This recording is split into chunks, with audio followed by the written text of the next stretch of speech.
Alrighty, as promised, my kind of a quick tutorial video on my assembly line and kind of how I do it, etc., etc.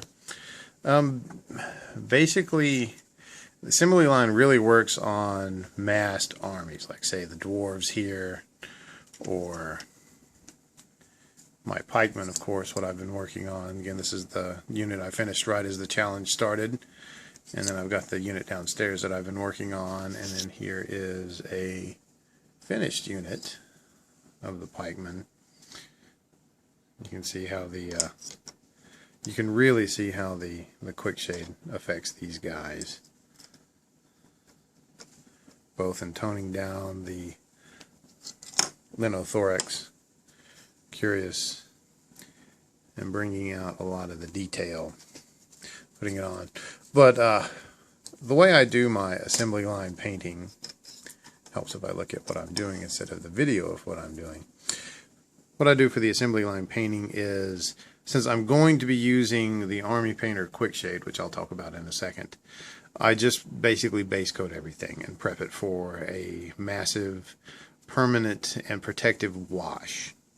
You know, it works really good for like my one division of pikemen that I hope to finish by the end of the challenge. Will have 4 times 32, 128 men just in the pike ranks, not to mention the 2 6-man units of skirmishers, plus the general who will go on to a completely different type of base and get painted up for that unit. Well, the commander for that unit. And in an army that big, nobody's really going to pick up an individual figure and inspect it. If they did, they would notice that I've been kind of sloppy on some of the stuff. The paint slips over into different parts. I don't always get everything painted exactly the way I need it to. Sometimes I don't get the wash as thin. You know, but the general impression of a large, well-organized and semi-uniform army is accomplished, which for an army that's going to have 4 divisions, 3 of them, 2 of them pikemen, 1 of them hoplite phalanx, and 1 of them cavalry, nobody's really going to be looking at the individual guys, because that's going to end up being, oh, geez, now I try not to think about it, like 400 individual people. And so, yeah, that's going to be a lot of guys. Now, for my Grey Knights, I did do the GW, like you base coat and then you highlight up, because, you know, I think I have 20 of the standard troopers for the Grey Knights and about the same number of Terminators for where I can build the different army lists. I have a couple of vehicles, and I have of course, the giant Dread Knight, because, you know, who doesn't want a Terminator baby carrier?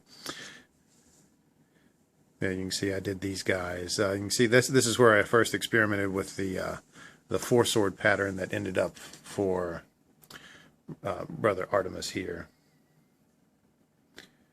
And it went so well that I've used it pretty much on all the other force weaponry that I've ever had to paint. And again, this guy I did highlight, I did base coat, wash, highlight, etc., accentuate, because, you know, he's a single figure, he's really big, and he will get, you know, the high level treatment. You know, for these guys, this was for disposable heroes. They can also be used for bolt action. These are Warlord Games Waffen SS men. This is a sniper with his spotter, which counts as a single unit and moves as a single unit. But these I did do the Army Painter dip after painting the base coats. You know, I base coated them green, added camo dots to them, and then picked out the metal and the flesh bits, and then based them and did the quick shade over them, and it gave them a wash, which brings out a lot of the detail. The quick shade is really good for that. And it also, the quick shade being a polyurethane varnish, protects these metal figures from chipping, which metal figures always have a higher chance to chip, at least for me. And then here's my pack 45, I think, this one.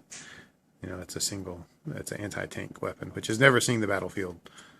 They'll push you off on the floor there, boy. But may one day actually be used and blow up a tank in its heyday.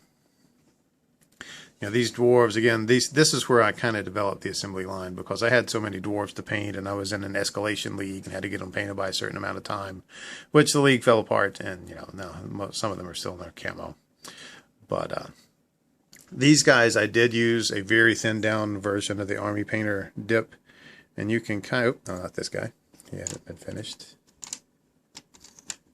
but this guy, you can still see the shine of the Army Painter finish on it.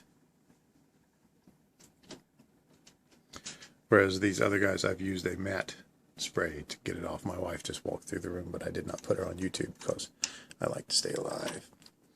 But this is the quick shade thing, and honestly, you could probably go to Home Depot or someplace and get a polyurethane varnish and be just as fine and buy it for cheaper, because I think this was $19, $20, $30, $25, something like that for this can.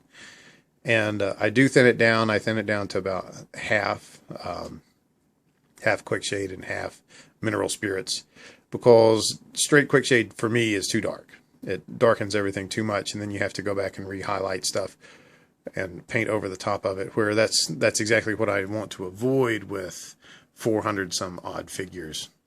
And so I thin it by half. It gives the same effect of a nice good wash, but without the need to go back over and pick out detail.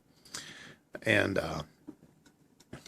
it's very effective for mass things. If you're doing, say, a Vampire Counts army, I would highly recommend quick shade, because you're going to have to paint a bazillion ghouls and zombies and skeletons. And the skeletons you could just paint white, pick out the metal, and then quick shade it, and they would be awesome. But there are some things that don't work well with the quick shade. Like I said, the skeletons you could paint white, but anything else you paint white is not going to look good quick shaded.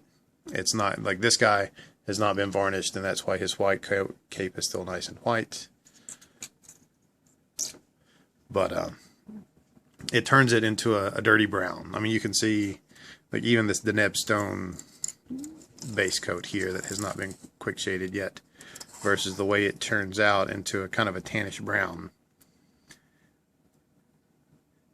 It does have some limitations. Anything metal, like these two Grey Knights, the guy on the left has had the quick shade applied to him, and it really mutes the metal, really dulls down the metal, and especially the freehand on the sword took a lot of punishment as well. But other than that, basically what I do is I paint them up, I base them, and then I brush on all the quick shade. I do not dip. For one thing, because the pikes just wouldn't dip into it. But another, by brushing on with a very cheap, like I'm going to throw it away after I use it brush. I will not use that brush again. Brush from Walmart. I buy them, 15 brushes for $5 or something like that. It allows me to control how much quick shade gets onto the figure, where it goes.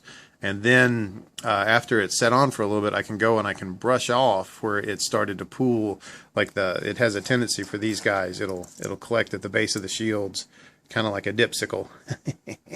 But and that doesn't look good at all in the army. It'll also pool along the feet and get stuck in some of the spots where it'll shade too much, and I have to take that out. But overall, it is a nice labor-saving device for a large army. Julianus, it would work really good with the Romans. You may want to test it on a single figure first to see if you need to thin out the quick shade or whichever, or if you need to, I have no idea. Maybe step up the colors a little bit to make it look a little better under the shading. But yeah, I highly recommend looking at one figure before you paint. You dip the whole army. I found that out. I ruined a whole set of dwarf gunners because I put the quick shade on. It's like, well, I guess it'll shrink up, and no, it was just super thick all over them, and so I had to. I still use them, but they look like they've been rolled in a tar pit. Anyway, I hope that's helpful. I will upload this one for you, and don't worry about the length of the video. I'm kind of like Gandalf at the end, in the middle of The Hobbit, where I do not mind explaining my cleverness. So I can talk about me forever. Anyway, I'll see you guys later. Have fun.